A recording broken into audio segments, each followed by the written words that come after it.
اللهم صل على محمد وعلى محمد. اللهم اغفر للمؤمنين والمؤمنات والمسلمين والمسلمات الأحياء منهم والأموات. تابع بيننا وبينهم بالخيرات إنك مجيب الدعوات إنك على كل شيء قدير وبالإجابة حق جدير. اللهم كل وليك الحجة بن الحسن صلواتك عليه وعلى آبائه في هذه الساعة وفي كل ساعة وليا وحافظا وقائدا وناصرا ودليلا واعدا حتى تسكنه أرضك طوعا وتمتعه فيها طويلا. اللهم صل على محمد وعلى محمد. جملہ مومن مومنات مریضوں کی شفا کے لیے اور تمام مومنین کی دعاؤں کے مستجاب ہونے کے لیے، تمام مومنین کرام کے حفظ و امان کے لیے، جہاں جہاں ذکر امام حسین علیہ السلام کا انتظام ہو رہا ہے، سب کی حفاظت کے لیے بآواز بلند صلوات. اللہم صل علی محمد وعلی محمد. تکلیف نہ سمجھے تو قائم آل محمد کی آمد کے لیے بآواز بلند صلوات. اللہم صل علی محمد. نعرہ تکبیر، نعرہ رسالت، نعرہ حیدری، حسینیت، حسینیت، یزیدیت، یزیدیت پر محمد وعلی محمد بلند تر صلوات. اللہم صل علی محمد وعلی محمد. اعوذ باللہ من الشیطان الرجیم. بسم اللہ الرحمن الرحیم. الحمد للہ الذی لا یبلغ مدحتہ القائلون ولا یحصی نعماءہ العادون ولا یؤدی حقہ المجتہدون. والصلاة والسلام على سيدنا المجدد وبشيرنا المسدد ونذيرنا المؤيد مصطفى الأمجد أبي القاسم محمد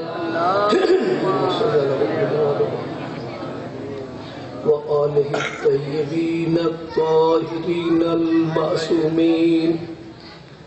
أما بعد فقد قال اللہ سبحانہ وتعالی فی کتابہ المبین وہو اصدق القائلین.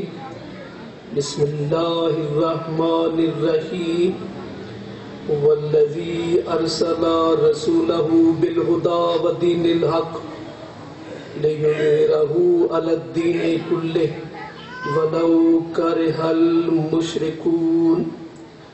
یا ایہا الذین آمنوا هل ادلکم علی تجارت تنجیکم من عذاب علیم. صلوات.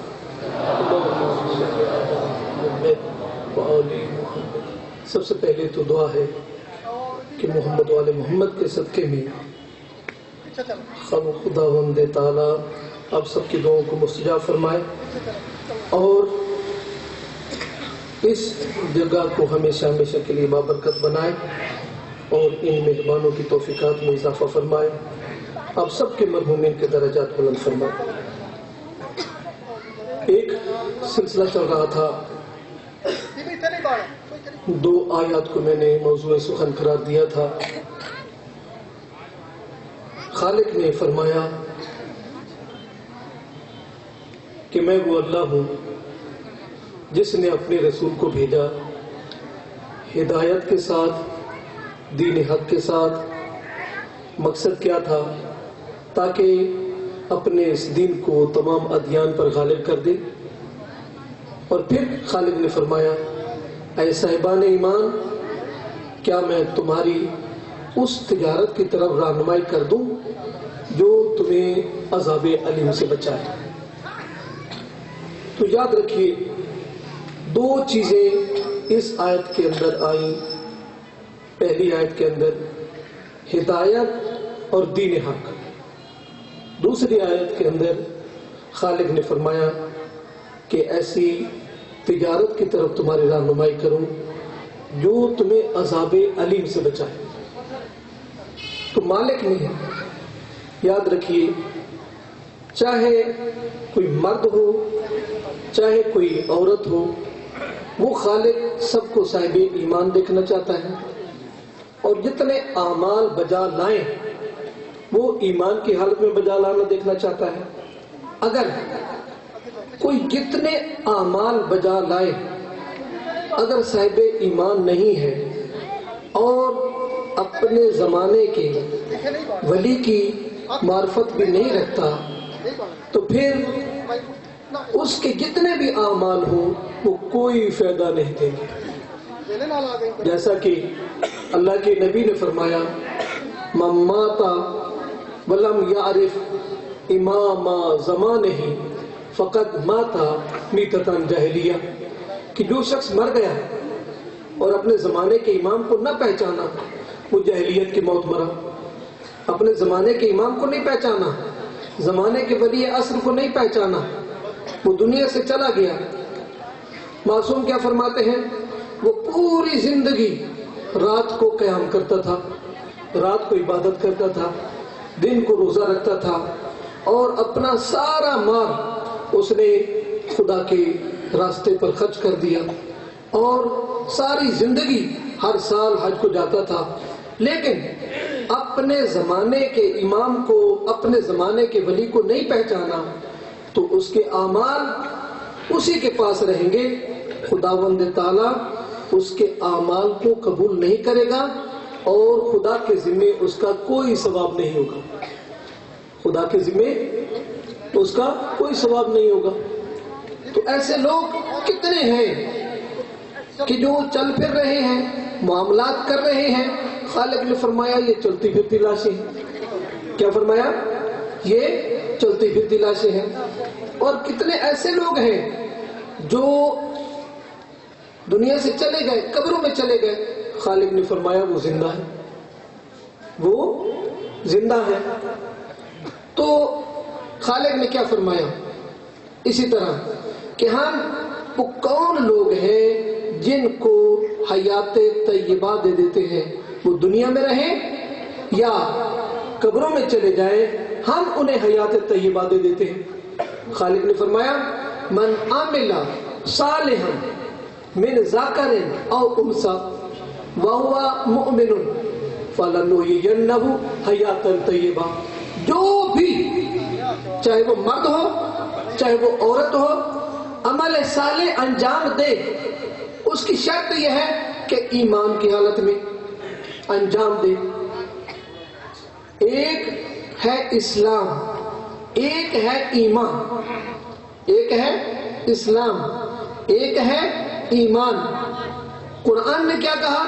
جو بھی عمل صالح انجام دے، چاہے مرد ہو چاہے عورت ہو، ایمان کی حالت میں انجام دے۔ کس حالت میں انجام دے؟ آپ بھی میرے ساتھ بولیں گے، تھوڑا سا میں ایسا ایسا بولوں گا، آپ بھی بولیں گے تو تھوڑا سا بات کی اور چاشنی ہوگی، نہیں تو میں تو بولتا ہی رہوں گا بیچارہ۔ اب کبھی کسی وقت سلوات پڑھ لیا کریں، تھوڑا سا میں نہیں تھکوں گا، نہیں تو میں بولتا ہی رہوں گا، میں تو گاڑی چلاتا رہوں گا۔ اللہ اکبر، نعرہ رسالت، یا رسول اللہ، حیدری، یا علی، زندہ باد، مرد آباد، کے دشمنوں پر لعنت، بے شک، اللہم صلی علی محمد۔ خالق نے کیا فرمایا؟ ایمان کی حالت میں انجام دو۔ تو ولایت کے چھٹے تاجدار میرے صادق امام سے سوال ہوا، آقا اسلام کیا ہے، ایمان کیا ہے؟ میرے امام نے فرمایا کہ کعبہ ہے مسجد الحرام کے اندر۔ کعبہ کہاں ہے؟ مسجد الحرام کے اندر۔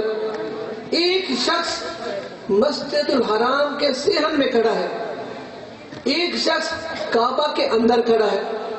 جو مسجد الحرام کے صحن کے اندر کھڑا ہے وہ بھی مسجد الحرام میں کھڑا ہے، جو کعبہ کے اندر کھڑا ہے وہ بھی مسجد الحرام میں کھڑا ہے۔ دونوں کھڑے مسجد الحرام میں ہے شریف، دونوں کہاں کھڑے ہیں شہید؟ مسجد الحرام میں. لیکن فرق کیا ہے؟ جو صحن میں کھڑا ہے وہ اسلام ہے، جو کعبہ کے اندر کھڑا ہے وہ ایمان ہے. پھر یاد رکھیے، ایمان کی حالت میں جو عمل انجام دیں گے، خالق نے فرمایا جو بھی انجام دے گا ہم اسے حیات طیبہ دے دیں گے. وہ دنیا میں رہے پھر بھی اس کی حیات طیبہ ہے، دنیا سے اٹھ جائے پھر بھی اس کی حیات طیبہ ہے. وہ اگرچہ آنکھوں سے اوجھل ہو جائے وہ زندہ ہے. اور خالق نے کیا فرمایا؟ من ماتا اللہ حب آل محمد ماتا شہیدہ. جو آل محمد کی محبت میں دنیا سے اٹھتا ہے، اگرچہ اپنے بستر پر اٹھتا ہے، اپنے بستر پر ہوتا ہے، اللہ کی محبت، اس کے رسول کی محبت، رسول کے اہل کی بیت کی محبت میں دنیا سے جاتا ہے تو وہ زندہ ہے، وہ شہید ہے. وہ فقط جو ہے زندہ نہیں، کہاں کیسے گیا؟ ماتا مومنا مستکمل ایمان، وہ کامل ایمان اٹھا، وہ بخشا ہوا اٹھا. تو معصوم نے یہ بھی فرمایا، اللہ کے رسول نے، فوتیا لہو فی قبرہ بابان الی الجنہ، اس کی قبر میں 2 دروازے رکھے جائیں گے جنت کی طرف سے، جو اس کی جنت کی نعمتیں اور اس کی جنت کی ہوائیں اسے ملتی رہیں گی. تو ہمارے پاس معیار اللہ کے رسول ہے. اللہ کے رسول کے بارے میں خالق نے کیا فرمایا؟ خالق نے فرمایا جو کچھ میرا رسول دے وہ لے لو، جس روکے اس سے روک جاؤ. کیوں؟ میرا رسول حق ہے، میں اللہ بھی حق ہوں، میرا رسول بھی حق ہے، جو رسول میرا کتاب لے کر ہے وہ بھی حق ہے، میرا رسول ہدایت کے ساتھ آیا ہے اور دین حق کے ساتھ آیا ہے، یہ دین بھی حق ہے. تو اب جو کچھ رسول نے بتانا ہے وہ حق ہے. اب اللہ کے رسول نے کیا فرمایا؟ اللہ کے رسول نے فرمایا یا علی انت یاسوب الدین، تو دین میں لوگوں کا یاسوب ہے. یاسوب کا معنی ہے سردار، تو سردار ہے. تو اب جو ہے مولا کائنات کے بارے میں جتنے فضائل پڑھے ہیں اللہ کے رسول نے، اتنے تو ہم بیان بھی نہیں کر سکتے. اللہ کے رسول نے یہاں تک فرمایا کہ میرے بھائی علی، اگر میں تیرے فضائل سارے بیان کر دیتا تو لوگ تیرے معاملے میں اس طرح گمراہ ہو جاتے جس طرح جناب عیسیٰ کے بارے میں لوگ گمراہ ہو گئے. جناب عیسیٰ کو انہوں نے خدا کہا تو تیرے بارے میں بھی اسی طرح ہو جاتا. تو ہم ان ہستیوں کے مقام کو نہیں سمجھتے، ان ہستیوں کو خدا نے اختیار کتنا دیا ہے. ایک مرتبہ ایک سلوات پڑھیں، واقعہ چھوٹا سا کر دیں.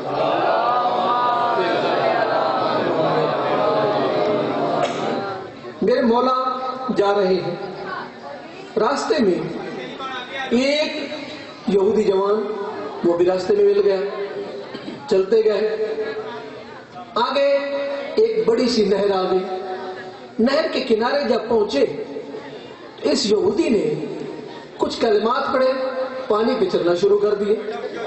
مولا کھڑے ہیں، مولا امیر المومنین علیہ السلام کھڑے ہیں، مسلط کتاب میرے امام کھڑے تھے، وہ تو پوری کائنات کے ولی ہیں، پوری کائنات پر اختیار رکھتے ہیں.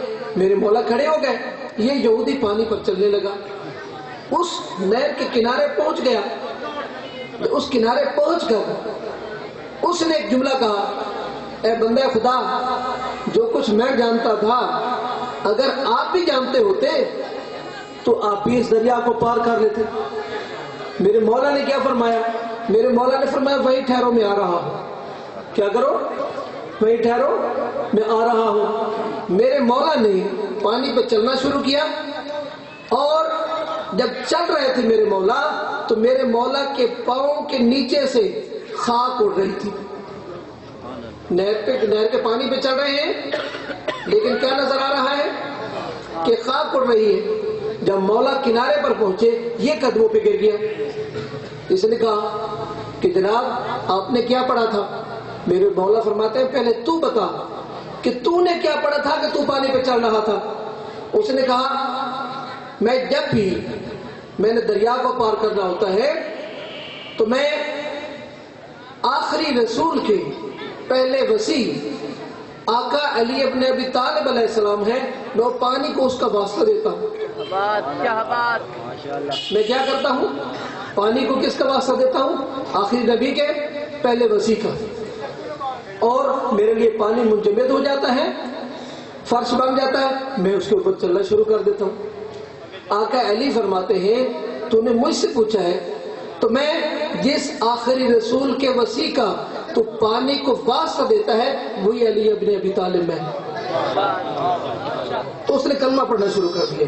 یاد رکھیے، اب پاک پیغمبر صلی اللہ علیہ وآلہ وسلم کے بارے میں خالق نے فرمایا قل، میرا حبیب کہہ دو، ان کنتم تحبون اللہ فاتبعونی یحببکم اللہ ویغفر لکم ذنوبکم واللہ غفور الرحیم۔ خالق نے فرمایا قل، یہ حکم ہے، قل میرا حبیب کہہ دو، ان کنتم تحبون اللہ، اگر تم اللہ کے ساتھ محبت رکھتے ہو، اگر تم اللہ کے ساتھ محبت کا دعویٰ کرتے ہو، محبت کا اعلان کرتے ہو، تو پھر خالق فرما رہا ہے پہلے میری اتباع کرو، پہلے میری اتباع کرو۔ جب تم میری اتباع کرو گے، خالق نے شرط لگا دی ہے کہ اگر خدا کے ساتھ محبت کا دعویٰ ہے تو میرے رسول کی اتباع کرو۔ اللہ کے رسول فرماتے ہیں جب حکم خدا سنا رہے ہیں، جب تم میری اتباع کرو گے، پہلے تمہارا اعلان تھا کہ ہم خدا کے ساتھ محبت رکھتے ہیں، اب تم نہیں، خدا تمہارے ساتھ محبت کا اعلان کرے گا، خدا تمہارے ساتھ محبت کرے گا۔ تو شرط کیا ہے؟ اتباع رسول۔ جو محبت خدا کا دعویٰ کرتے ہیں پہلے اتباع رسول کریں۔ اتباع رسول میں جو کچھ رسول کریں گے اس پر چلیں گے تو یہ اتباع رسول ہوگی۔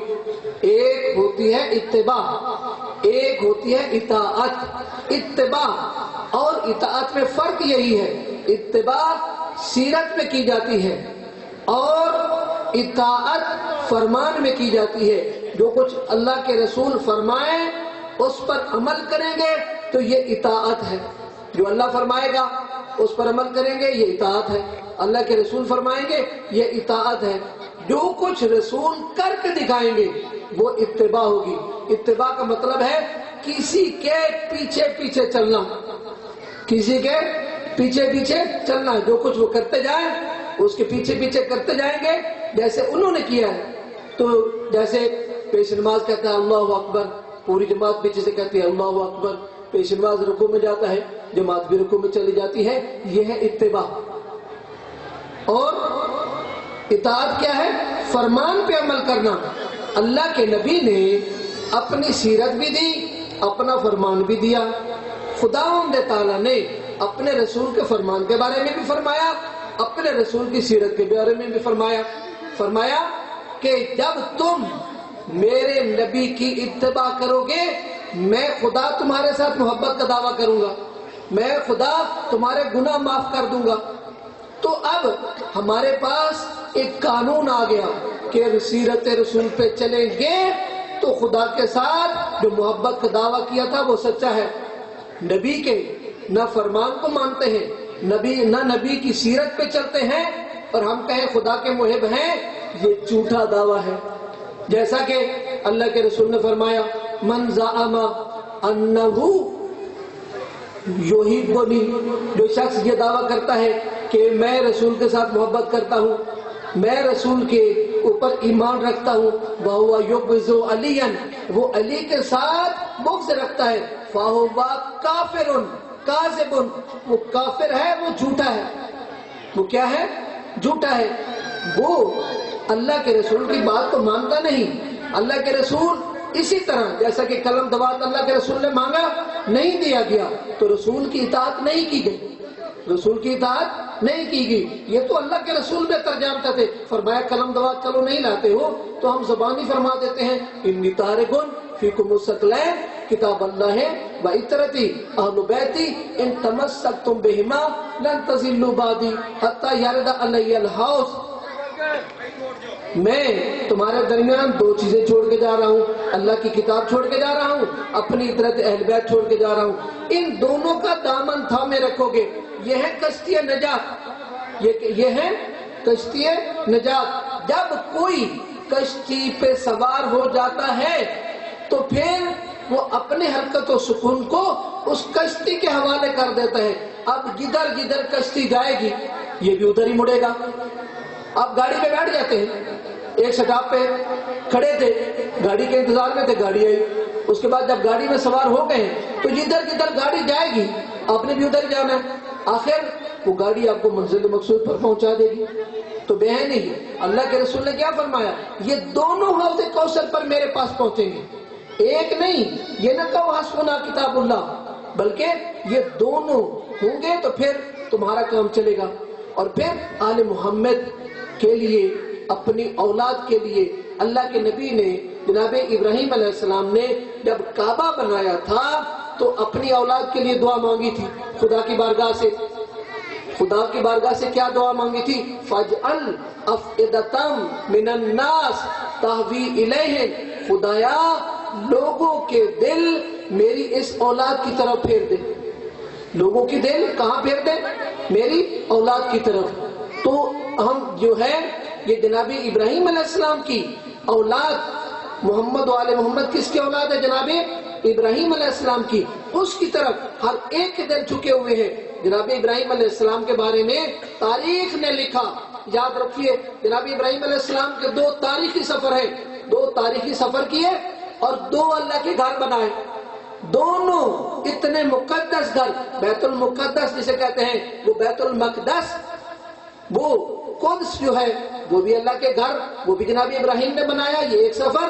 دوسرا سفر حجاز کا کیا, خدا کا گھر کعبہ بنایا. ادھر بھی لوگوں کے سر جھکے, ادھر بھی لوگوں کے سر جھکے. تو جناب ابراہیم علیہ السلام کے تاریخی 2 سفر, 2 اللہ کے گھر بنائے. دونوں, وہ بھی ایک زمانے کا کعبہ تھا بیت المقدس, لوگ اس طرف رخ کر کے بھی نماز پڑھتے تھے. اور پھر جب کعبہ بنایا جناب ابراہیم علیہ السلام نے, پھر کعبہ کی طرف بھی لوگوں کا, ادھر بھی, یہ دونوں گھر جناب ابراہیم علیہ السلام نے بنائے ہیں. تو یاد رکھیے جناب مولا کائنات کے بارے میں اللہ کے رسول کیا فرماتے ہیں؟ فرماتے ہیں میرا بھائی علی ہر نبی کے ساتھ تھا. میرا بھائی علی ہر نبی کے ساتھ تھا. ہر نبی کے ساتھ تھا سرن, مخفیانہ, میرے ساتھ جہرن, میرے ساتھ واضح طور پر آئے. جناب آدم کے ساتھ آقا علی تھے, جناب عیسیٰ تک ہر نبی کے ساتھ تھے. اور جب بھی کسی نبی کو کوئی مشکل بنی, حلال مشکلات مولا کائنات تھے. حلال مشکلات مولا کائنات تھے. کہیں گے مولوی صاحب یہ عجیب بات کر دی ہے, وہ تو کل کی بات ہے. مولا کائنات, انبیاء تو پہلے آئے سارے, ایسی بات نہیں ہے. جناب آدم علیہ السلام اور ملائکہ کا جب امتحان ہوا تو وہ انہی ہستیوں کے ناموں پر امتحان تھا. ملائکہ جب امتحان نہیں دے سکے, امتحان میں رہ گئے, جناب آدم علیہ السلام سے خدا نے فرمایا آدم یہ نام تم بتاؤ. تو جناب آدم علیہ السلام نے اس وقت نام بتائے. خدا کی بارگاہ میں عرض کیا خدایا تو محمود ہے, یہ محمد ہے, تو اعلیٰ ہے, یہ علی ہے, تو فاطر السماوات والارض ہے, یہ فاطمہ ہے, تو محسن ہے, یہ حسن ہے, تو قدیم الاحسان ہے, یہ حسین علیہ السلام ہے. صلوات.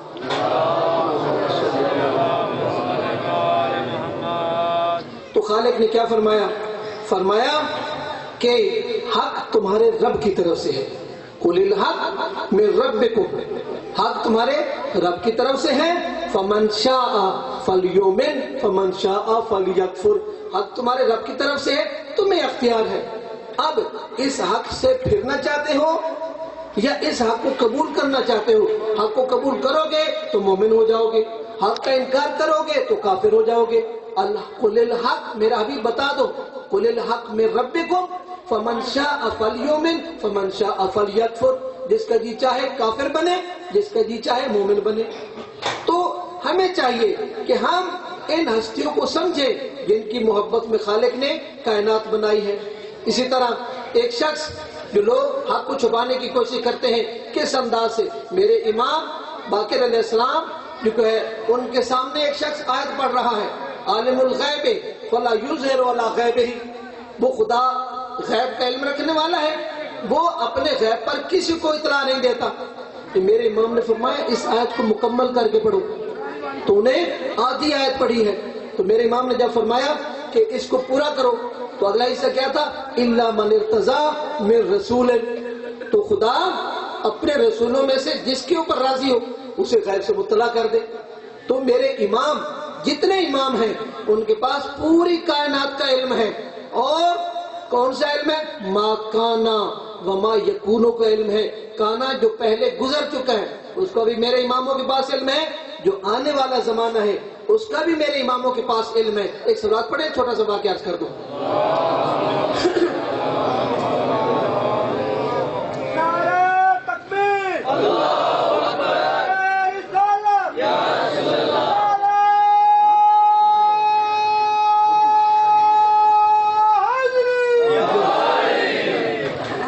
متوکل ایک دشمن آل محمد اور ایک ظالم بادشاہ،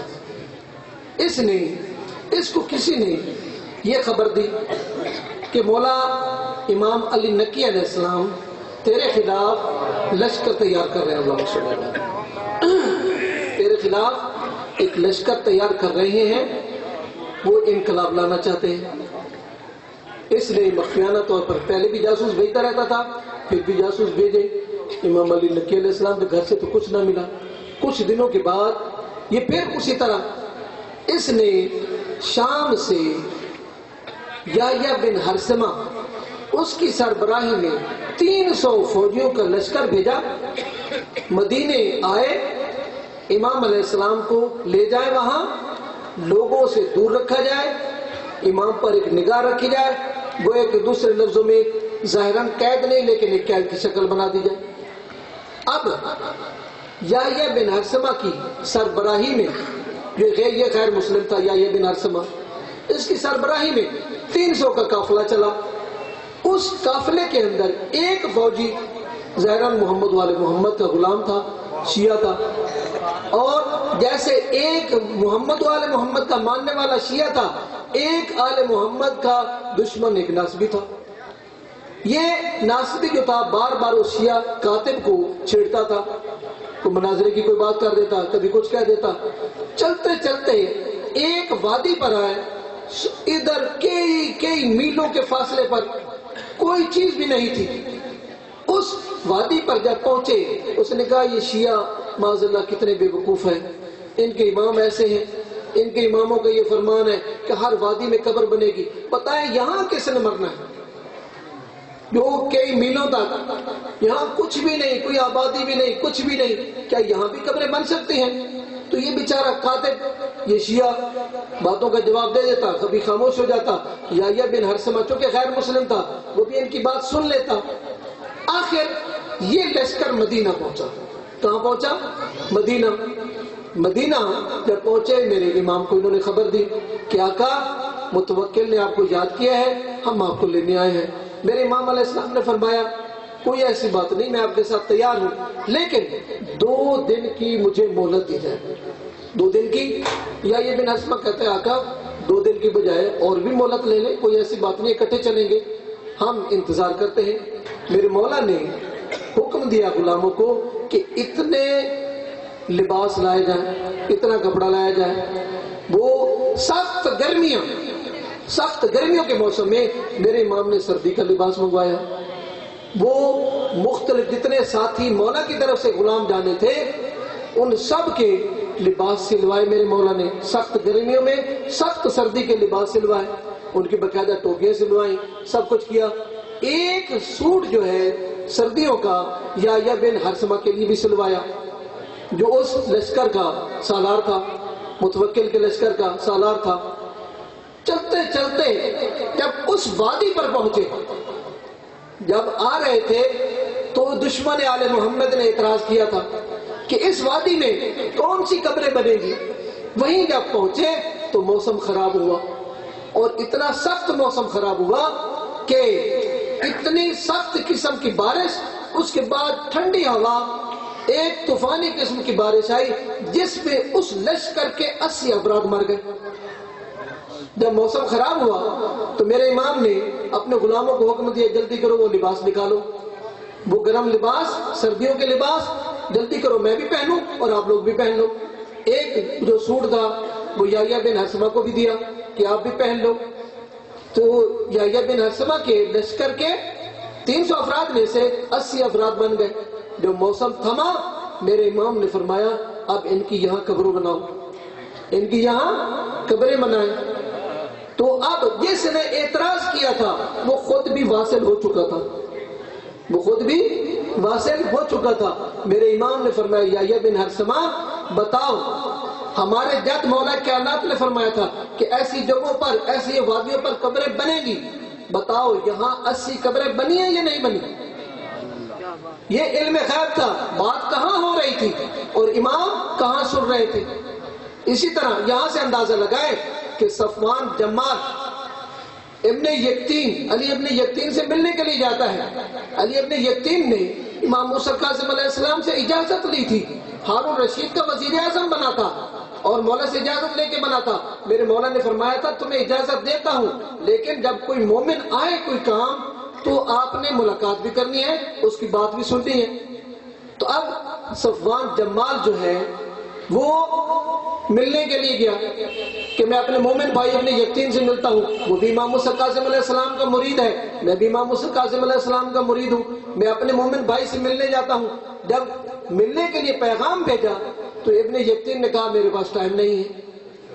کچھ عرصے کے بعد ابن یقطین کو مدینہ میں آنے کا موقع ملا، امام موسیٰ کاظم علیہ السلام کی خدمت میں حاضری دینے کا موقع ملا۔ اس نے پیغام بھیجا مولا کے غلاموں کے ہاتھ کہ مولا کو بتائیں وزیر اعظم ابن یقطین آ گیا ہے ملنے کے لیے۔ مولا نے اندر سے ہی پیغام بھیجا ابن یقطین میرے پاس تیری ملاقات کا ٹائم نہیں ہے۔ چند مرتبہ اس نے پیغام بھیجا، میرے امام نے فرمایا میرے پاس ٹائم نہیں ہے۔ اس نے پھر پیغام بھیجا آقا اگر کوئی مجھ سے خطا ہو گئی ہے تو وہ ارشاد فرمائے۔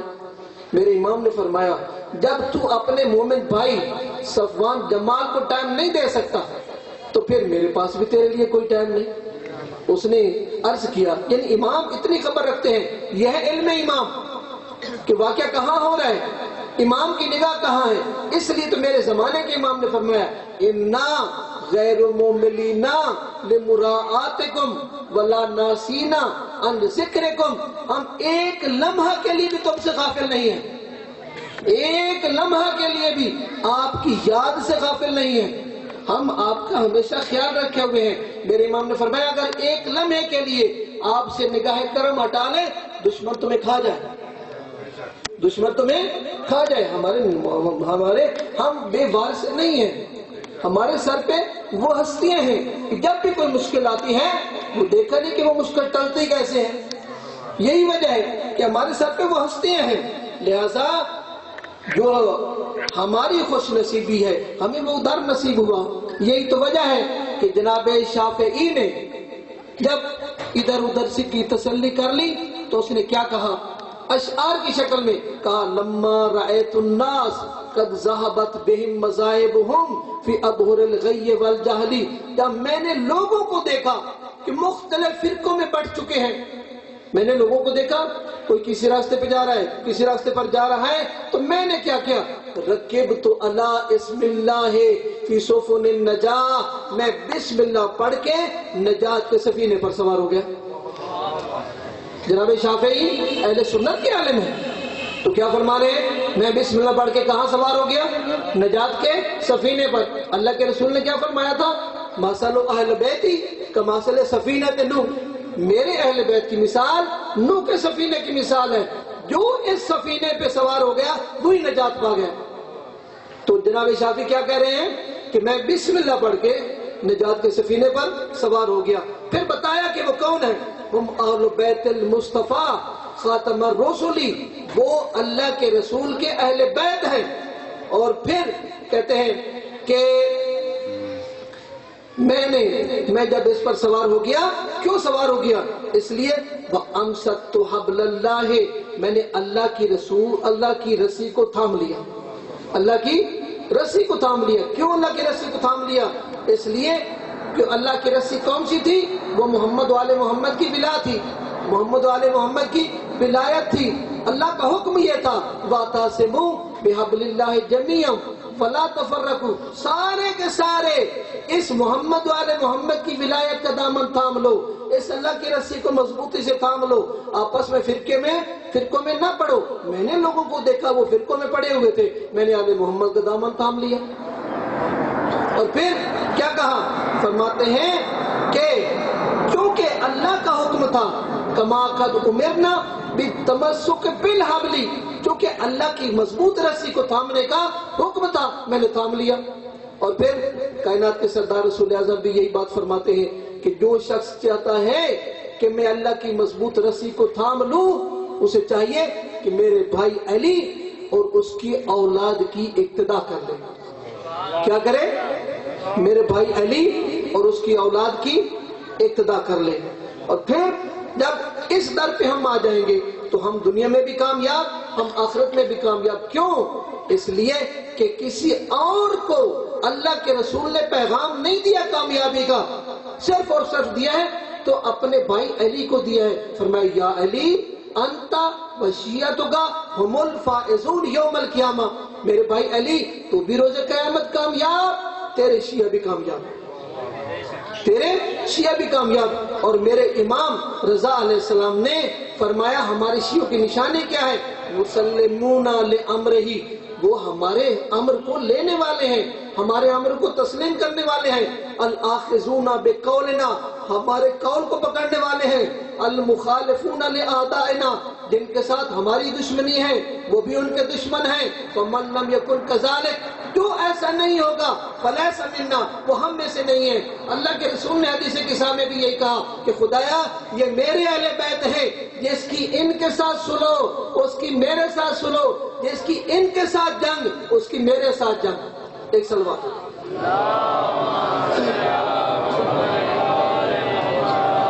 اور یاد رکھیے یہ کائنات کا دل ہے، یہ کیا ہے؟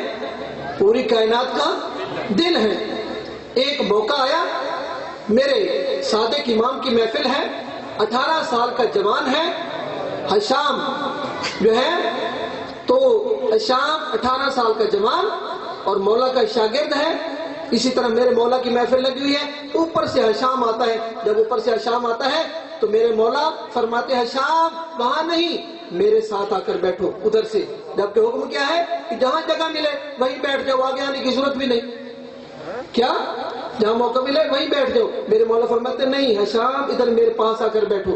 بندوں کو چیر کے جب وہ آ رہے تھے، میرے مولا وہ چلتے آ رہے ہیں ہشام، میرے مولا فرماتے ھذا ناصرنا بقلبہ ولسانہ ویدہ، اس جوان کو دیکھ لو، یہ ہمارا مددگار ہے، دل کے ساتھ بھی، زبان کے ساتھ بھی، ہاتھ کے ساتھ بھی۔ امام تائید کر رہے ہیں، امام تائید کر رہے ہیں کہ یہ ہمارا کیا ہے؟ ناصر ہے، ہاتھ کے ساتھ، زبان کے ساتھ، دل کے ساتھ۔ اور پھر جب امام فرما رہے ہیں کہ یہ ہمارا ناصر ہے، جب بیٹھ گیا تو امام فرماتے ہیں جو بصرہ کے عالم کے ساتھ تمہارا مناظرہ ہوا تھا وہ مناظرہ سناؤ۔ تو ہشام کا سر جھکا ہوا ہے، عرض کرتا ہے آقا آپ کے سامنے تو میں نہیں بول سکتا، آقا میں آپ کے سامنے تو نہیں بول سکتا۔ میرے امام فرماتے ہیں میں تیرا امام ہو کے، تیرا استاد ہو کے تمہیں حکم دیتا ہوں، وہ مناظرہ سناؤ، وہ گفتگو سناؤ۔ تو اب جو ہے ہشام عرض کرتے ہیں آقا میں نے سنا کہ وہ عمر ابن عبید، وہ بصرہ کا عالم، مسجد میں بیٹھ کر لوگوں کو آپ کی امامت اور آپ کی ولایت کے خلاف بھڑکاتا ہے، تو میں نہیں برداشت کر سکا، میں چلا، میں وہاں پہنچا۔ اتفاق سے جب میں پہنچا تو وہ منبر پہ تھا، نیچے مجمع تھا، وہ خطاب کر رہا تھا۔ جب اس نے خطاب کر لیا تو پھر اس نے کہا اگر کسی کا کوئی سوال ہو تو مجھ سے پوچھ سکتا ہے۔ میں نے کہا اس طرح کی بات صرف میرا مولا علی کر سکتا ہے۔ میرے مولا نے فرمایا سلونی سلونی قبل ان تفقدونی، جو پوچھنا چاہتے ہیں مجھ سے پوچھو، یہ بھی سلونی۔ مولا کے بعد، مولا کے علاوہ، میرے اماموں کے علاوہ جس نے سلونی کا اعلان کیا وہ تباہ و برباد ہوا، وہ خراب ہوا۔ اسی طرح سبت ابن جوزی نے جب یہی کہا تھا سلونی سلونی قبل ان تفقدونی، جو پوچھنا چاہتے ہیں مجھ سے پوچھو، ایک مجمع سے عورت اٹھی تھی، اس نے کہا تھا باقی باتیں بعد میں پوچھیں گے، مجھے یہ بتا تیرے امامے کے پیج کتنے ہیں؟ تو اس کے پاس کوئی جواب نہیں تھا، اس کے پاس کوئی جواب نہیں تھا۔ تو آقا میں جب گیا وہ خطاب کر رہا تھا، میں بھی مجمع کے پیچھے بیٹھ گیا۔ جب اس نے خطاب کر لیا کہا کہ جو اگر کسی کا سوال ہو تو پوچھنا چاہتے ہیں تو مجھ سے پوچھو۔ تو میں نے جب لوگ پوچھنے لگے تو آخر سے میں نے بھی ہاتھ کھڑا کیا. میں نے کہا جناب میں بھی آپ سے کچھ پوچھنا چاہتا ہوں. اس نے کہا بیٹا آپ بھی پوچھیں. تو میں نے کہا جناب میں ایک مسافر ہوں تو میں یہ پوچھنا چاہتا ہوں کیا آپ کی آنکھیں ہیں؟ تو اس نے کہا بیٹا یہ کون سا سوال ہے، یہ تو احمقوں والا سوال ہے. میں نے کہا میں نے سوالات اسی طرح کرنے ہیں، آپ کا کام ہے مجھے جواب دیں. اس نے کہا سوالات تو احمقوں والے ہیں لیکن میں جواب دوں گا. میں نے پوچھا ہاں بتائیں جناب آپ کی آنکھیں ہیں؟ اس نے کہا جی آنکھیں ہیں. میں نے کہا آنکھوں سے کیا کام لیتے ہیں؟ کہا میں دنیا کے نظارے کرتا ہوں، چلتا ہوں پھرتا ہوں، سب کچھ آنکھوں کے ذریعے سے دیکھتا ہوں. میں نے دوسرا سوال کیا جناب آپ کی ناک ہے؟ اس نے کہا جی ناک ہے. میں نے کہا ناک سے کیا کام لیتے ہیں؟ اس نے کہا خوشبو اور بدبو کا پتہ لیتا ہوں اور سانس لیتا ہوں. میں نے کہا آپ کا منہ ہے؟ اس نے کہا جی میرا منہ ہے. میں نے کہا منہ سے کیا کام لیتے ہیں؟ اس نے کہا غذا کھاتا ہوں منہ کے ذریعے سے اور ذائقوں کا پتہ چلتا ہے مجھے. تو اس کے بعد میں نے کہا جناب آپ کے کان ہیں؟ اس نے کہا جی کان ہے. میں نے کہا کانوں سے کیا کام لیتے ہیں؟ اس نے کہا آوازوں کو سنتا ہوں. تو میں نے آخری بات کی، میں نے کہا آپ کا دل ہے؟ اس نے کہا جی دل ہے. تو میں نے کہا دل سے کیا کام لیتے ہیں؟ اس نے کہا بیٹا جب یہ اعضاء کام کرنے سے رک جاتے ہیں، جب کوئی فیصلہ نہیں کر سکتے تو یہ دل ان کا امام ہے، یہ دل ان کا امام ہے، یہ ان کی رہنمائی کرتا ہے. تو میں نے کہا اس دل کے بغیر یہ اعضاء کام نہیں کر سکتے؟ اس نے کہا بیٹا دل کے بغیر یہ کام نہیں کر سکتے کیونکہ یہ دل ان کا امام ہے.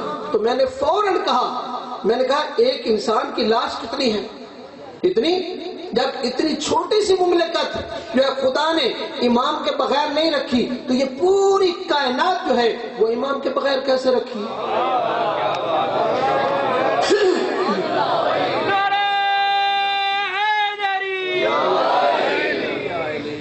تو میرے اور آپ کے نبی نے کیا فرمایا؟ فرمایا کہ اللہ تعالیٰ نے مجھے پیغام بھیجا. کس نے پیغام بھیجا؟ اللہ تعالیٰ نے. انی افترضت محبت علی علی خلقی فبلغہم. میرا حبیب میں نے اپنے علی کی محبت لوگوں پر واجب کر دی ہے.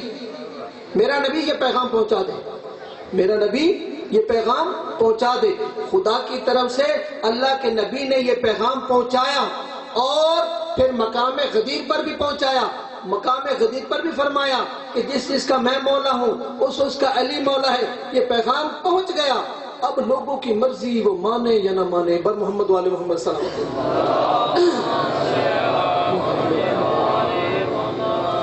اپنی بات کو زیادہ طول نہ دو. میں آج کی شب تھوڑا سا جناب آقا عباس علمدار کے بارے میں، رات کو بھی آپ نے سنا تھا، تھوڑا سا میں بھی معلومات دے دوں. جناب عباس علمدار کے القاب میں سے ایک لقب ہے قمر بنی ہاشم. کیا نام ہے؟ لقب ہے قمر بنی ہاشم. اور ایک باب الحوائج بھی ہے. کیا ہے جی؟ باب الحوائج. جناب عباس علمدار پورے بنی ہاشم کے قمر بنی ہاشم، پورے بنی ہاشم کے کیا ہیں؟ قمر بنی ہاشم ہے. اور یاد رکھیے دوسرا کیا ہے؟ باب الحوائج. آپ پنجابی میں کیا کہتے ہیں؟ طریق غازی. ٹھیک ہے. مولا عباس علمدار کے دروازے پر جو بھی چلا گیا اس کی مشکل حل ہو گئی. نادر بادشاہ جب یہ نجف سے کربلا پہنچا تو یہ مولا عباس کے روزے کے باہر کھڑا تھا. اس نے دیکھا ایک جوان تیزی سے ذریعہ مبارک کی طرف جا رہا ہے اور جناب عباس کو یاد کرتا جا رہا ہے کہ آقا عباس میری مدد فرمائے، اور ذریعہ کی طرف جا بھی رہا ہے اور یاد بھی کرتا جا رہا ہے. نادر نے حکم دیا کہ اس کو بلاؤ، اس جوان کو بلاؤ. اس جوان کو بلایا گیا. کہا تیری کیا مشکل ہے؟ نادر نے پوچھا. اسے یہ نہیں پتا تھا یہ کہ نادر بادشاہ ہے. پوچھا کہ تیری کیا مشکل؟ اس نے کہا جی ہماری ایک رسم ہے کہ ہماری جب کسی جوان کی شادی ہوتی ہے تو شادی کے دوسرے دن میاں بیوی دونوں آتے ہیں جناب عباس کی زری مبارک پر اور جناب عباس کی زری پہ ہاتھ رکھ کے ایک دوسرے کے ساتھ وفا کا وعدہ کرتے ہیں اور جناب عباس کو ضامن بناتے ہیں. جناب عباس کو ضامن بناتے ہیں. ہماری کل شادی ہوئی ہے، ہم دونوں میاں بیوی آ رہے تھے، راستے میں ہمیں ڈاکو پڑ گئے، میری بیوی انہوں نے چھین لی ہے۔ میں چونکہ ہم آقا عباس کے پاس آ رہے تھے، میں بھاگ کے آ رہا ہوں آقا عباس کے پاس، اپنے آقا عباس کو اپنی مشکل بتاؤں۔ تو نادر نے، چونکہ وہ ان سارے ملکوں کا بادشاہ تھا، نادر نے فوراً حکم دیا جلدی کرو، وہ ڈاکو تلاش کیے جائیں، ان کو پکڑا جائے اور اس جوان کی مشکل حل کی جائے۔ اس جوان نے کہا مجھے آپ کی کوئی ضرورت نہیں، میں آقا عباس کے پاس جا رہا ہوں۔ اسے یہ نہیں پتا تھا کہ یہ نادر بادشاہ ہے۔ نادر بادشاہ نے فوراً کہا جاؤ عباس کے پاس، لیکن اگر تمہاری مشکل نہ حل ہوئی میں تمہارا سر قلم کر دوں گا۔ ابھی یہ جوان زری تک نہیں پہنچا تھا کہ پیچھے سے ایک جوان خاتون وہ جناب عباس کو یاد کرتی آ رہی ہے، آقا عباس آپ کا شکریہ، آقا عباس آپ کا شکریہ۔ نادر نے بلایا، نادر نے اپنے کارندوں سے کہا، اپنے ملازموں سے، اس خاتون کو بلاؤ۔ تو اس خاتون، یہی وہ خاتون تھی، تو کہا کہ مجھے ڈاکو نے پکڑ لیا، میرے شوہر سے چھڑا لیا، اور اس کے بعد جب مجھے لے گئے تو میں نے آقا عباس کو فوراً آقا عباس کو یاد کیا کہ آقا عباس میں آپ کی ضمانت میں ہوں، ہم تو آپ کے روزے پر آ رہے تھے، آقا عباس آپ میرے سامنے ہیں۔ جب میں نے یہ کہا، میں نے دیکھا ایک سوار پہنچ گیا ہے، ایک سوار آیا، تو یہ 7 ڈاکو تھے۔ پھر اس سوار نے ان ڈاکو سے خطاب کر کے کہا اس کو چھوڑ دو۔ انہوں نے چھوڑنے کی بجائے اس سوار پر حملہ کرنے کی کوشش کی۔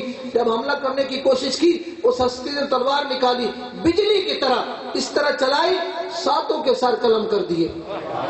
آؤ وہ دکھاؤں کہ کس طرح ان کے سر قلم ہو چکے ہیں، اور میں مولا عباس کے پاس آ رہی ہوں کہ شکریہ ادا کروں۔ یہ دونوں میاں بیوی اکٹھے، نادر بادشاہ اسپیشل وہاں گیا اس جگہ پر دیکھنے کے لیے، ایک خاص انداز سے ان کے سر قلم ہو چکے تھے۔ تو نادر نے حکم دیا میرے آقا عباس کی بہترین سے بہترین زری مبارک بنائی جائے۔ پہلے نجف کا جو حکم دے کر آیا تھا کہ نجف میں مولا کی زری بنائی جائے، اور پھر اب یہاں تو یاد رکھیے اس طرح کی کتنے معجزات ہیں جناب آقا عباس کے، کہ جناب عباس کے روزے پر جو بھی گیا وہ باب الحوائج ہے۔ یہاں تک ملتا ہے کہ ایک مرتبہ کسی کو کوئی خاص مشکل تھی تو اس نے آقا عباس کی زری پر دعا مانگی، آقا عباس کو بتایا گیا کہ یہ مشکل لوح محفوظ پہ اس کی یہ مشکل حل نہیں ہو سکتی، لکھا ہوا ہے۔ تو جناب عباس نے عرض کیا یا رسول اللہ، اگر یہ میرے وسیلے سے لوگوں کی یہ مشکل حل نہیں ہوتی تو پھر میرے دروازے سے باب الحوائج مٹا دیا جاتا، تاکہ لوگ میرے دروازے پر تو نہ آئیں۔ جب میرا نام باب الحوائج رکھا ہے تو پھر لوگوں نے آنا ہے اور لوگوں کی یہ مشکل حل ہو۔ یاد رکھیے جناب عباس کا خاندان آل رسول میں ایک اتنا بڑا مقام ہے کہ ہر امام نے جناب عباس کو یاد کیا، اور جناب عباس کے بارے میں ہر امام نے فرمایا چچا عباس۔ ہر امام نے کیا فرمایا؟ چچا عباس۔ اور ہر امام نے فرمایا چچا عباس کا ہمارے اوپر بہت بڑا احسان ہے۔ ایک مرتبہ میرے امام زین العابدین علیہ السلام، اللہم صلی علیہ آقا عباس کے پاس، آقا امام سجاد علیہ السلام کے پاس باہر بڑے بڑے لوگ، شخصیتیں آئی ہوئی ہیں۔ ایک چھوٹی عمر کا ایک جوان آیا، میرے آقا سجاد علیہ السلام اس جوان کے احترام کے لیے کھڑے ہو گئے، جو کام تھا اس نے بتایا، میرے امام نے اس کا کام کیا اور وہ چلا گیا۔ تو اب لوگ حیران تھے کہ امام سجاد علیہ السلام جیسی ہستی اس لڑکے کے احترام کے لیے کھڑی ہو گئی۔ تو انہوں نے تعجب سے پوچھا کہ آقا وہ کون یہ جوان تھا اتنی عظمت کا مالک کہ جس کے احترام کے لیے آپ کو کھڑا ہونا پڑا؟ میرے امام نے فرمایا وہ میرے چچا عباس کا بیٹا تھا، اور چچا عباس کا ہمارے اوپر بہت بڑا احسان ہے۔ اور یاد رکھیے آقا عباس کو جب بھی مولا امام حسین علیہ السلام نے یاد کیا، فرماتے تھے عباس انت بنفسی، عباس تجھ پر حسین قربان ہو جائے۔ جب بھی بات ہوتی تھی تو میرے آقا حسین کیا فرماتے تھے؟ عباس تجھ پر حسین قربان ہو جائے۔ تو جناب عباس ایک تو اللہ کے رسول کی دعا کا نتیجہ تھے، اور جناب عباس کی شان یہ ہے کہ ہمیشہ جتنا عرصہ جناب فاطمہ زہرا سلام اللہ علیہ زندہ رہی، اور جناب عباس کے بارے میں یہ خبر سن چکی تھی، جناب فاطمہ زہرا سلام اللہ علیہ نے فرمایا تھا عباس میرا بیٹا ہے۔ جناب فاطمہ زہرا سلام اللہ نے کیا فرمایا تھا؟ عباس میرا بیٹا ہے۔ اب یہ کون سا موقع تھا؟ جنگ موتا پہ جب ایک لشکر بھیجا ہوا تھا، اس میں جناب جعفر طیار بھی تھے۔ اچانک اللہ کے رسول نے اب علم نبوت سے پتہ چلا کہ میرا بھائی جعفر طیار شہید ہو گیا ہے، اپنے بھائی آقا علی کو بتایا۔ آقا علی نے پوچھا آقا کیوں پریشان ہو گئے؟ تو میرے نبی نے بتایا علی بھائی، جعفر بھائی اس وقت ان کے دونوں بازو قلم ہو چکے ہیں، وہ راہ خدا میں شہید ہو چکے ہیں، اور میں دیکھ رہا ہوں وہ جنت میں ملائکہ کے ساتھ پرواز کر رہے ہیں۔ آقا علی اپنے بھائی کے بارے میں تو سن لیا، پھر عرض کرتے آقا کیا یہ مقام مجھے بھی نہیں نصیب ہو سکتا جو جعفر بھائی کو ملا ہے، کیا مجھے بھی مل سکتا ہے؟ اللہ کے رسول نے فرمایا کہ علی بھائی تمہاری قسمت میں وہ مقام نہیں لکھا ہوا، لیکن خدا ایک بیٹا دے گا، اس کی قسمت میں وہ مقام ہے جو جعفر طیار کو خدا نے مقام دیا، جو فضیلت دی، وہ آپ کے بیٹے کو بھی ملے گی۔ پھر اللہ کے رسول فرماتے ہیں کہ وہ اس عظمت کا مالک ہوگا، وہ بھی جنت میں ملائکہ کے ساتھ پرواز کرے گا۔ میرے آقا علی علیہ السلام نے جب یہ سنا، عرض کرتے ہیں آقا پھر اس بیٹے کا نام بھی ارشاد فرما دے، اس بیٹے کا نام بھی ارشاد فرما دے۔ وہی نازل ہوئی میرا حبیب علی کو بتاؤ اس کا نام عباس ہوگا، علی کو بتاؤ اس کا نام عباس ہوگا۔ تو اللہ کے رسول نے اگلی بات فرمایا یا علی وہ عباس فاطمہ سے نہیں ہوگا، میں بھی دنیا سے چلا جاؤں گا، میری بیٹی فاطمہ بھی دنیا سے چلی جائے گی، پھر تو شادی کرے گا، پھر خداوند تعالیٰ تمہیں وہ عباس عطا کرے گا۔ اب مولا کائنات گھر میں آئے، جناب فاطمہ زہرا سلام اللہ علیہ کو یہ خبر دی۔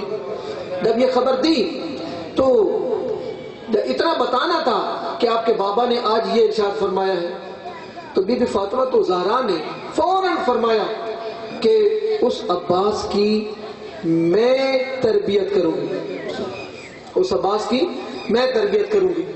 اب جو ہے جب یہ کہا کہ اس عباس کی میں تربیت کروں گی تو آقا علی رونے لگے، آقا علی رونے لگے۔ تو بی بی فاطمہ زہرا نے پوچھا آقا روتے کیوں ہیں؟ تو آقا علی نے فرمایا کہ فاطمہ تیرے بابا نے فرمایا ہے اس وقت میں بھی نہیں ہوں گا، فاطمہ بھی نہیں ہوگی، اور پھر تم شادی کرو گے، پھر خدا تمہیں عباس دے گا۔ اپنی بات کو اور مختصر کروں، پھر خدا تمہیں وہ عباس عطا کرے گا۔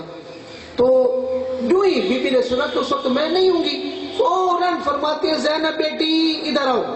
بی بی زینب کو بلایا، بی بی زینب آ گئی، فرمایا بیٹی خداوند تعالیٰ میں جب دنیا سے چلی جاؤں گی تمہارے بابا شادی کریں گے، خداوند تعالیٰ تمہیں ایک بھائی نصیب کرے گا جس کا نام عباس ہوگا، بیٹا اس کی تربیت آپ نے کرنی ہے فاطمہ بن کے۔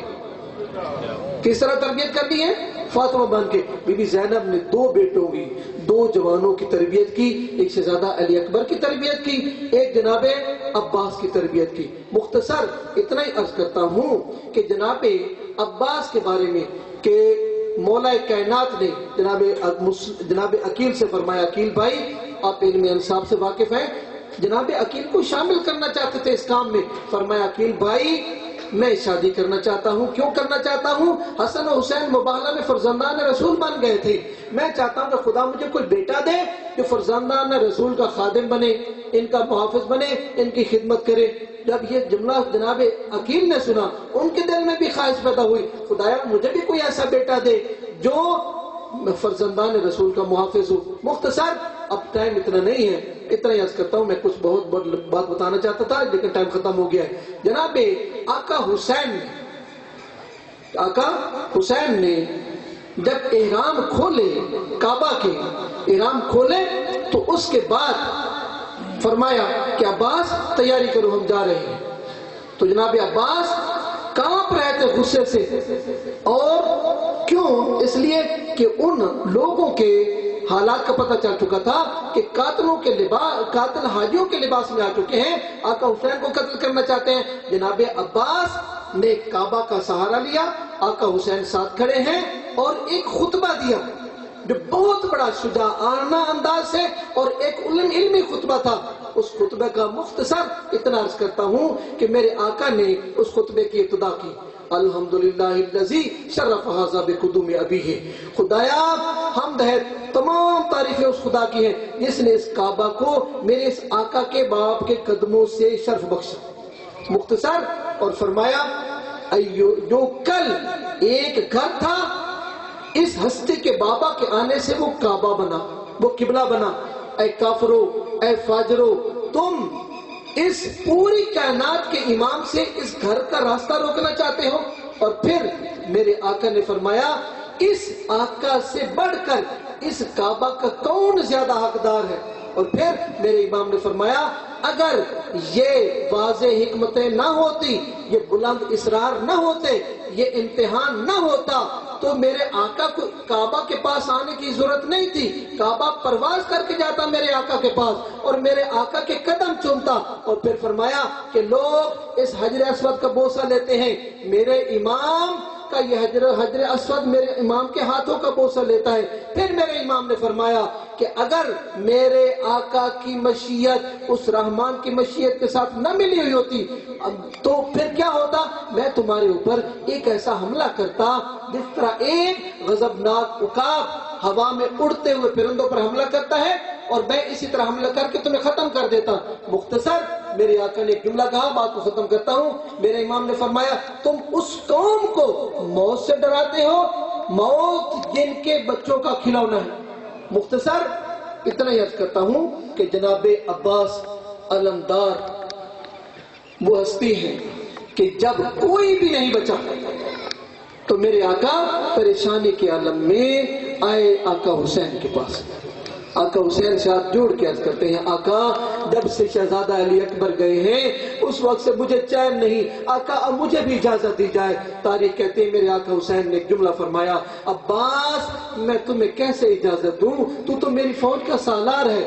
جناب اچھا میرا بھیا علی اصغر دنیا سے جا رہا ہے، اگر کوئی پانی کا انتظام ہو سکتا ہے تو پانی کا انتظام کریں۔ جناب عباس زمین پر بیٹھتے بیٹھتے بیٹھ گئے، فرماتے ہیں سکینہ بیٹی اپنے ہاتھوں سے میرے کندھے پر مشک ڈال دے۔ اس کے بعد جب سکینہ نے مشک ڈال دی، بی بی سکینہ کو اٹھا لیا، پھر آتے ہیں آقا حسین کے پاس۔ جناب آقا حسین نے دیکھا، فرماتے ہیں عباس تو نے بہترین وسیلہ تلاش کیا، تو سکینہ کو لے کر آ گیا۔ ایک جملہ بی بی سکینہ سے فرمایا، سکینہ یاد رکھو یہ بھی ہو سکتا ہے نہ تیرا بھائی بچے نہ میرا بھائی بچے۔ فرمایا عباس تمہیں اجازت ہے، اگر کوئی اور بھی گھر سے کوئی چیز اٹھانی ہے یا گھر میں کسی کو ملنا ہے تو مل لو، عباس پانی کا انتظام کرو اگر ہو سکتا ہے۔ تاریخ کہتے ایک مرتبہ جناب عباس خیام میں گئے، بی بی زینب کو پتہ چلا کہ عباس پانی لینے جا رہا ہے، بی بی سب کچھ جانتی تھی۔ فرمایا عباس ایک لمحے کے لیے رک جاؤ، میں ایک جملہ کہنے والی ہوں۔ بی بی نے فرمایا عباس بھیا جب میں چھوٹی تھی میں بابا کی گود میں تھی، میرے سر سے چادر اتری تھی، میرے بابا نے سر پہ چادر بھی کی تھی، میرے بابا بڑا رو رہے تھے، میں نے پوچھا تھا بابا یہ میرے سر سے تھوڑی سی چادر اتری ہے آپ کیوں رو رہے ہیں؟ تو میرے بابا نے فرمایا تھا زینب بیٹی آج تیرے سر سے چادر اتری ہے، بابا موجود تھے تیرے سر پہ چادر کر دی، لیکن ایک وقت آئے گا چادر اترے گی نہیں چھین لی جائے گی۔ تو میں سوچتی رہتی تھی اس بہن کے 18 بھائی ہوں، کس کی جرات ہے کہ زینب جیسی بہن کی چادر چھینے، لیکن عباس تو جا رہا ہے، مجھے یقین ہو گیا اب میری چادر نہیں بچے گی۔ ایک خطاب بیویوں کو کیا، بیویوں اب میں تمہاری چادروں کی ضامن نہیں ہوں۔ جناب عباس گئے، 4000 کا لشکر جو چاروں طرف سے حملہ کرنے والا تھا میدان کو خالی کیا۔ جناب عباس نے نہر فرات پہ قبضہ کیا، پانی کو بھرا، جب دوبارہ چلنے لگے تو عمر سعد نے کہا اگر یہ پانی خیام میں پہنچ گیا ہم جیتی ہوئی جنگ ہار جائیں گے۔ تاریخ کہتی ہے جناب عباس نے ایڑ لگائی، جب چل رہے تھے چاروں طرف سے پوری فوج کا حملہ تھا، 4000 سے زیادہ کا لشکر تھا جو حملہ کر رہا تھا. کوئی تیر مار رہا ہے، کوئی تلوار کی کوشش کر رہا ہے، کوئی نیزہ مارنے کی کوشش کر رہا ہے. ایک وہ وقت بھی آیا کہ جب جناب عباس دوڑ رہے ہیں، آ رہے ہیں خیام کی طرف. ادھر سے آقا حسین نے بلایا، زینب بہن آپ مجھ سے اکثر پوچھتی تھی کہ بابا میدان میں جنگ کس طرح لڑتے تھے، آؤ میں تمہیں دکھاؤں جس طرح عباس بھیا آ رہا ہے. یہ انداز ہمارے بابا کا ہوتا تھا. جب دیکھا اچانک بی بی زینب نے ایک جملہ کہا، عباس حسین بھیا یہ علم دائیں اور بائیں کیوں ہو رہا ہے؟ تو جناب آقا حسین نے بھی ایک جملہ کہا، زینب بہن میں نہیں سمجھتا، اتنا ہے کہ میری کمر جھکتی جا رہی ہے. جناب عباس کے دونوں بازو قلم ہوئے. ایک کمینے نے مشک میں ایسا وار کیا کہ وہ مشک سے پانی ختم ہونا تھا. جناب عباس کی امیدوں پہ پانی پھر گیا. جناب عباس نے گھوڑے کا رخ موڑ لیا. جناب عباس نے آقا کو ایک سلام کیا، یاد کیا. تاریخ کہتی ہے آقا حسین پہنچے، دونوں بازوؤں کو اٹھایا، آقا حسین کے پاس آقا عباس کے پاس پہنچے. آقا عباس کا سر گود میں لیا. آقا عباس سے پوچھتے ہیں، عباس کو تمہاری دلی خواہش ہو؟ جناب عباس عرض کرتے ہیں، آقا جب دنیا میں آیا تھا سب سے پہلے آپ کی زیارت کی تھی، اب دنیا سے جانے لگا ہوں تو آپ کی زیارت کرنا چاہتا ہوں، میری اس آنکھ سے ایک مرتبہ خون صاف کرے. آقا نے دوسری آنکھ میں تیر لگ چکا تھا اور تیر بڑی مشکل سے، جب بازو تو ہاتھ تو نہیں تھے، زانوں میں دے کے بڑی مشکل سے آقا عباس نے وہ تیر کھینچا تھا. تو جب جو ہے آنکھ صاف کی، جناب عباس نے ایک مرتبہ اپنے آقا کی زیارت کی. جناب عباس نے رونا شروع کیا. آقا حسین پوچھتے ہیں، عباس روتا کیوں ہے؟ آقا عباس فرماتے ہیں، عرض کرتے ہیں، آقا اس لیے رو رہا ہوں، میں کتنا خوش نصیب ہوں کہ میرا سر آپ کی گود میں ہے، لیکن وہ منظر دیکھ رہا ہوں تھوڑی دیر کے بعد آپ میدان میں آنے والے ہیں، آپ کا سر کون گود میں لے گا؟ جناب عباس رو رہے تھے. جناب عباس کی روح کو سے جدا ہو گئی. آقا حسین نے گریہ شروع کیا. جناب آقا حسین فرماتے ہیں، عباس او بھیا وہ آنکھیں جو تیری وجہ سے آرام کی نیند سوتی تھی، آج سے وہ آنکھیں آرام کی نیند نہیں سوئیں گی، اور وہ آنکھیں جو تیرے ڈر کی وجہ سے آرام کی نیند نہیں سوتی تھی، آج آرام کی نیند سوئیں گی. اس کے بعد آقا حسین نے جناب عباس کی وصیت کے مطابق قلم کو اٹھایا، مشق کو اٹھایا، خیام کی طرف چلے. جب خیام کی طرف چلے، بی بی سکینہ بچوں کی لائن لگا کے کھڑی تھی، میرا چچا آ رہا ہے، میں سارے بچوں کو پانی تقسیم کروں گی. دیکھا بابا آئے ہیں، علم بھی آیا ہے، لیکن چچا عباس نہیں آئے. آقا سے پوچھا، بابا میرے چچا کہاں؟ آقا حسین نے اتنا کہا، سکینہ بیٹی تیرے چچا نہر فرات پہ سو گئے ہیں.